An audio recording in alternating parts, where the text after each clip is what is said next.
Sociology is like a big puzzle. Trying to figure out why people behave the way they do and how they might act in the future helps us understand beyond the superficial.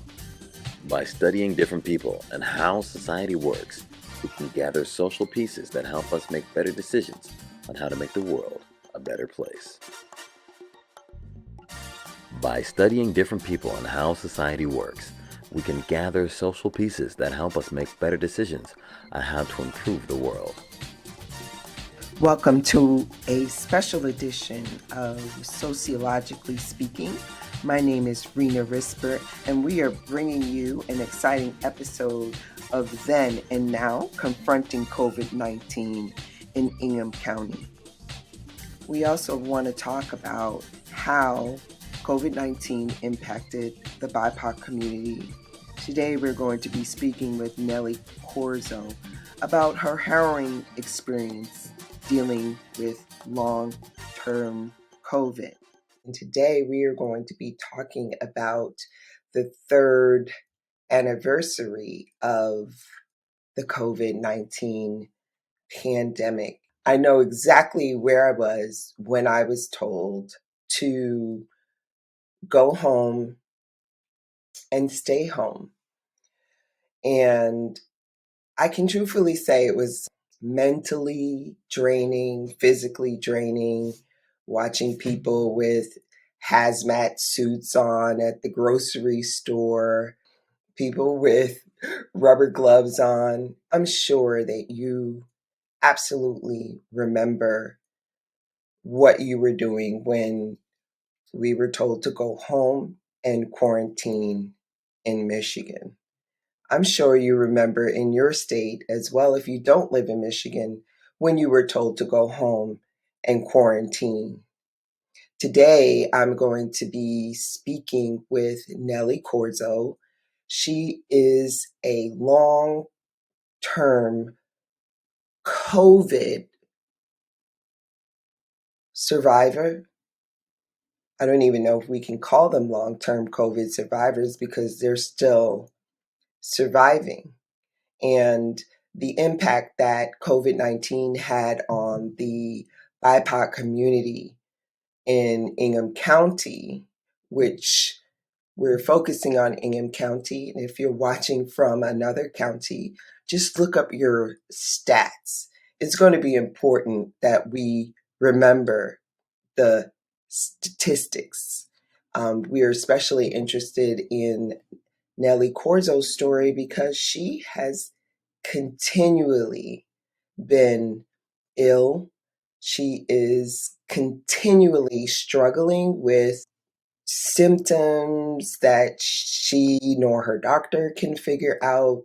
So we're going to be speaking to her today about those issues. As you all know, COVID-19 has had a devastating impact on our community. Black and Latino communities were especially affected adversely. When COVID first began, I lost so many friends. I lost a lot of friends. We are still working out why so many Black and Latinos passed away from COVID-19, whether it was pre-existing conditions, whether it is knowledge-based, whether it is, fear-based. I'm still working on that. In addition, as we well know, with long-term COVID comes a range of symptoms, including fatigue, shortness of breath, brain fog, especially the brain fog, stomach issues. I was thinking to myself, how does this happen? And when the pandemic was raging on, there weren't doctors who specifically talked about long-term COVID and the symptoms that some people have are long-lasting. So the BIPOC community is more likely to experience long COVID than other communities. And some of the factors, like I said before, maybe from higher rates of underlying issues that were there before, such as heart disease and diabetes. Another thing is lower access to health care and higher rates of poverty. I was at a store maybe 3 months into the pandemic, and there was a young lady there who was pregnant. She didn't have a mask on, she didn't have any gloves on, and proceeded to tell me that the store was not providing those items for the employees, but the store carried those same items for customers. There are many things that we can take a look at when it comes to helping Black and Latino communities cope with long-term COVID. We can educate ourselves. The things that we can do, which Ingham County has been working on diligently throughout the years, is to increase access to quality healthcare. When you have the ability to just go to the doctor because you're having an issue, that also means that our emergency rooms will not be crowded with things like ear infections. So take into consideration that Black and Latino workers are more than likely in essential worker positions. Also, Black and Latinos are usually in multi-generational households, which gives an opportunity for any virus to be passed on. Also, expanding healthcare access is very important. We live in a society where it feels like sometimes doctors are not listening.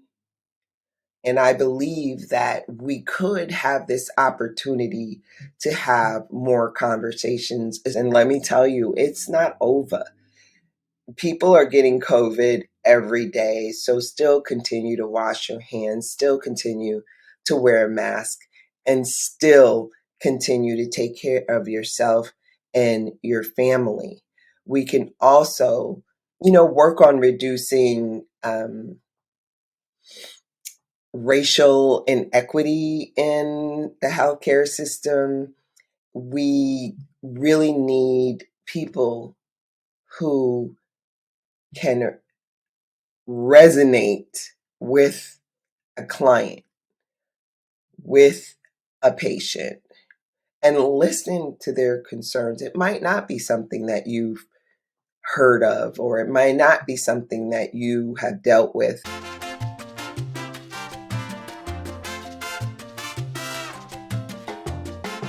Welcome back to Sociologically Speaking. I'm here with my guest, Nellie Corzo, mom, wife extraordinaire, and all things perfect in my eyes. How are you doing today? I'm well, thank you. How are you? I'm I'm doing amazing. Just seeing you right now smiling is good for my heart. I know that you have been experiencing long term COVIDs. Take us from the beginning. Yes, ma'am. So I felt ill in October of 2020. 2020, of course, COVID was brand new that year. Nobody really knew much of it at all. And what started off as just your typical symptoms that everyone had started having at the time of, for the most part, was no taste, no smell, eventually started spiraling out of control. Mhm. Hey everybody, so I just got back about a couple of hours ago from my first post-COVID clinic appointment, and I was really hopeful that it would be helpful and that they'd be able to lead me in a different direction. So I just wanted to update everyone. I'm a little bit disappointed. Can't really, unfortunately, give much of where my posts are usually positive, and I'm not trying to be a Debbie Downer or anything, so I'm sorry, but unfortunately, the post-COVID clinic was not very helpful today. Pretty much it was more of a, what are your symptoms and what have you done so far, and everything that you've done is what we would have told you to do. Basically, they don't really know what any new directions to point me in. So it's just a waiting game, I guess. I really don't know what to do. They really don't. And I was really disappointed because I was really hoping that they'd be able to give me some new insights, some new directions. But they couldn't. So unfortunately at this time there's just no new direction for me to go. I just have to keep on doing what I'm doing and talk to my neurologist the way I've been, and trying different meds and seeing if anything new pops up. And yes, definitely keep trusting and praying. You're right, Brother Gully. Keep trusting and praying. That's all I have to stand on right now. So I just wanted to update y'all. That's what the post-COVID clinic was today. So love you guys, and I hope y'all have a good night. Good night. Thank you. And now we've moved on to here I am almost 3 years later, going through, quite a few things. I went through issues where I spent probably my first year in dealing with it, 17 hospital stays. Uh, just from, I think my first hospital stay started in looking for answers, right? Started in January. Um, What kind of symptoms did you have?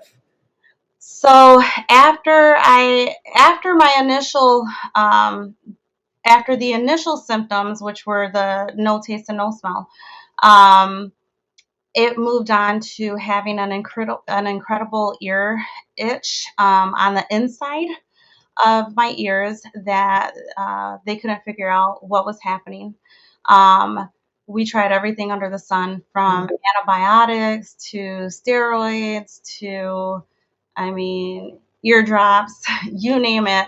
We tried everything we could to get rid of the ear itch, and then it didn't work.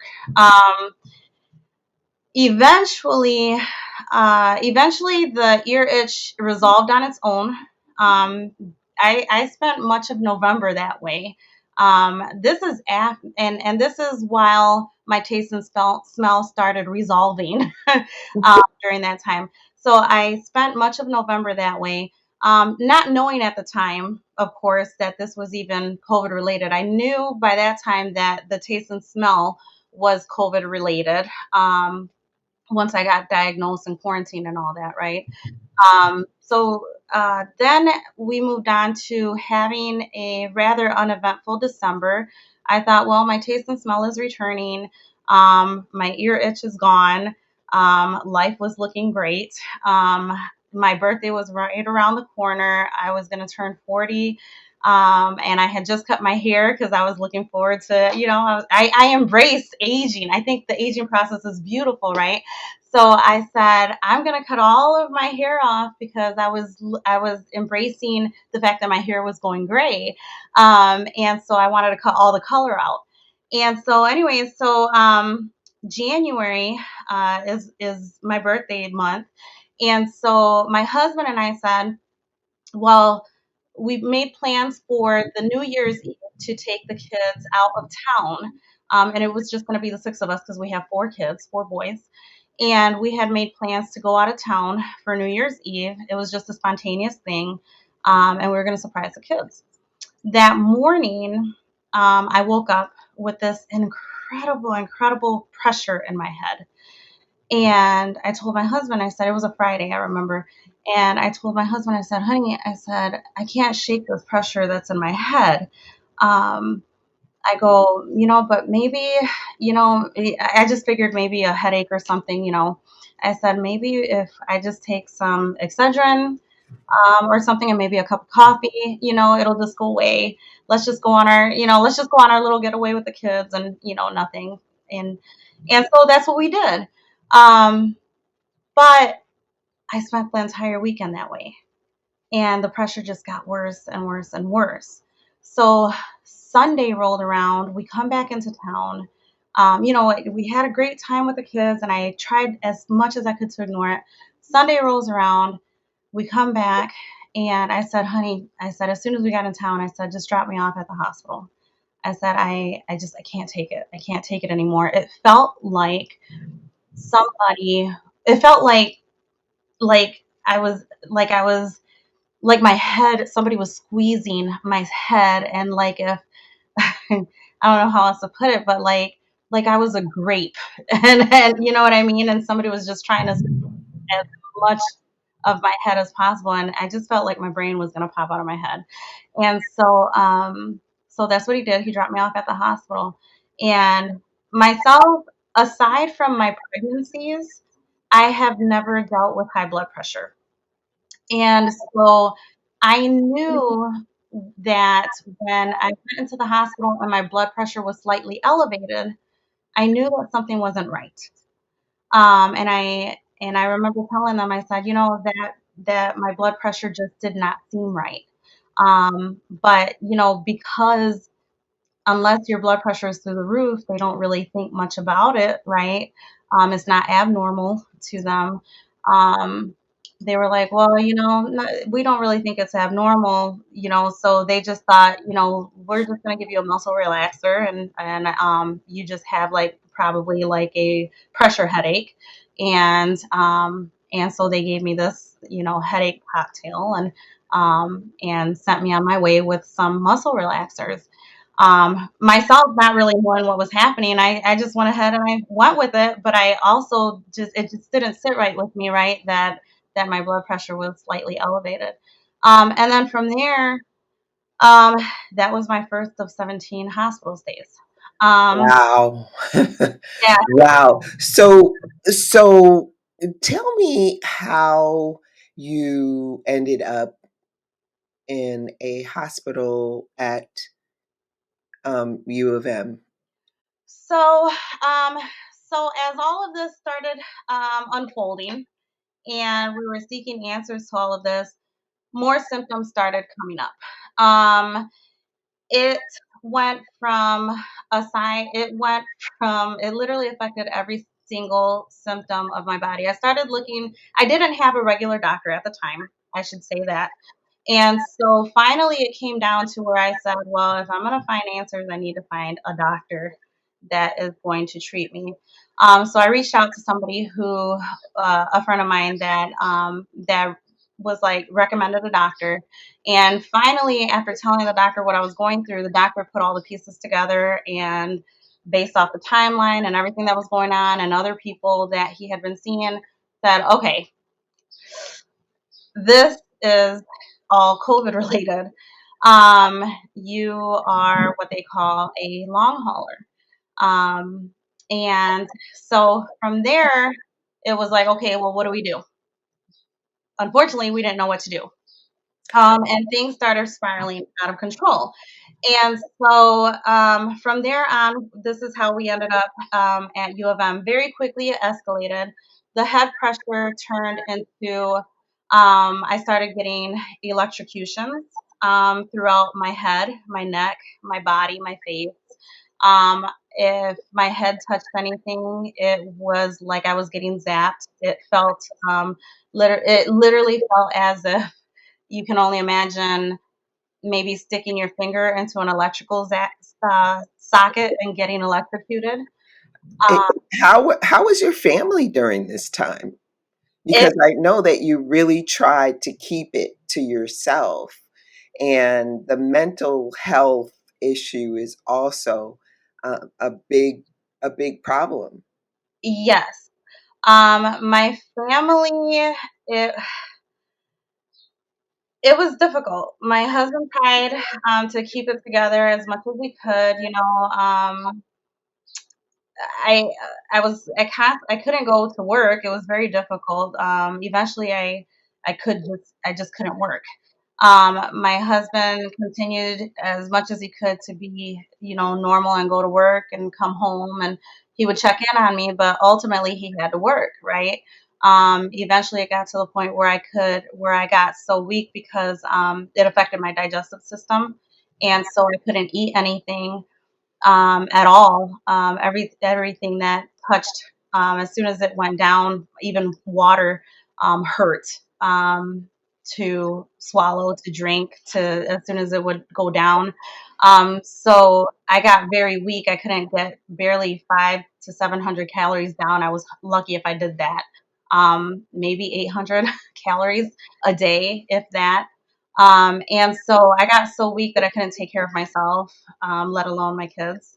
So my kids ended up having to not be home for a while. Mhm. Um, so it was difficult. It was very difficult. I can only imagine. So, when you went to the University of Michigan, did you find anything out? Did you feel as though no one knew what was going on? And did you feel like you were some type of experiment going through all of that?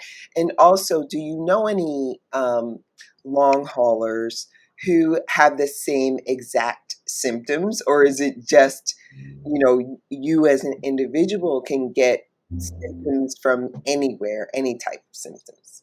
Actually, Rena, I have, by the grace of God, I met many long haulers. At the time, I didn't know what I was going through, right? But I got online and I got on a couple of Facebook pages.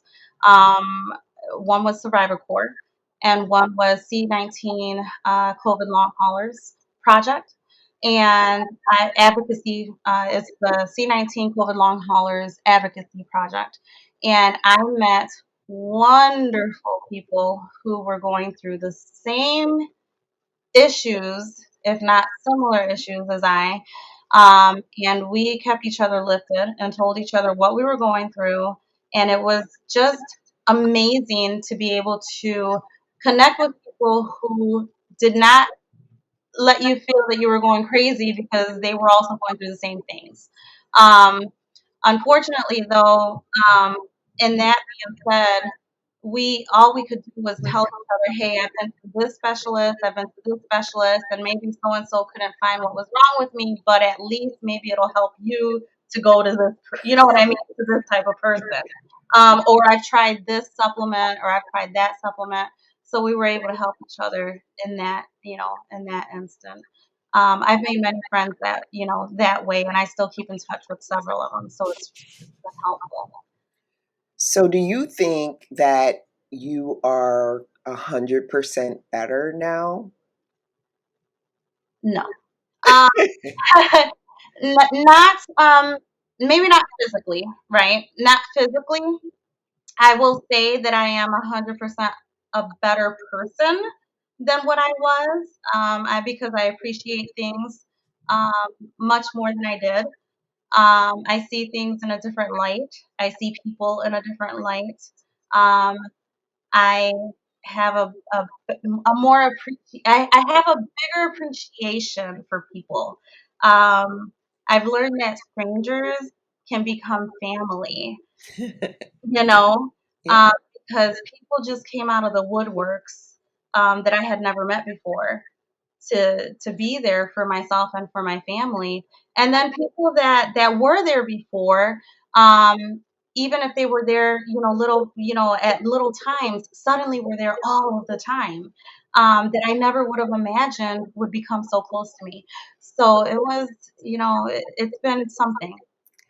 If you could give a long hauler one piece of advice, what would it be? Advocate for yourself, um, and just don't give up. Just don't give up. Advocate for yourself, and just stay strong, stay strong, because it seems right now what you're going through, especially if you're new especially if you're just starting right now. I know that things can seem dark, but there are a lot of people that have been in this for a while now and reach out, because several of us are there just waiting to help you out and walk you through the process. Nellie Corzo, you've been absolutely amazing. Thank you so much for sharing your story with Sociologically Speaking. You have just watched the first episode of Then and Now Confronting COVID-19 in Ingham County. Please tune in for episodes 2 and 3.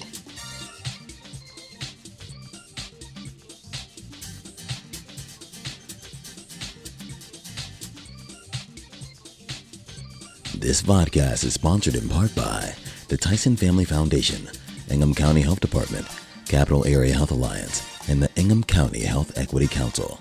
This series of podcasts will address COVID-19 related inequalities and risk factors among Black, Indigenous, and people of color communities within Ingham County.